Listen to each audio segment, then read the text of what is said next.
কাশিমপুর কেন্দ্রীয় কারাগারে এই লোকগুলো কবে, কখন, কিভাবে আপনজনদের সাথে ঈদ কাটিয়েছে তা বলতে পারেন না অনেকেই। ঈদ উপলক্ষে গাজীপুরের কাশিমপুর কেন্দ্রীয় কারাগারে বন্দীদের নতুন পোশাক ও বিশেষ খাবার দেওয়া হয়েছে। সেই সঙ্গে বন্দীদের জন্য আলাদা আলাদা ঈদ জামাতের আয়োজন করা হয়।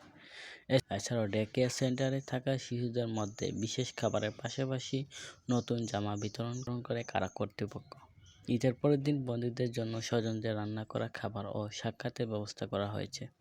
সে সময় কারাগারের প্রধান ফটকে স্বজনদের ব্যাগ ও খাবার তল্লাশি করে ভিতরে প্রবেশের সুযোগ দেওয়া হয়।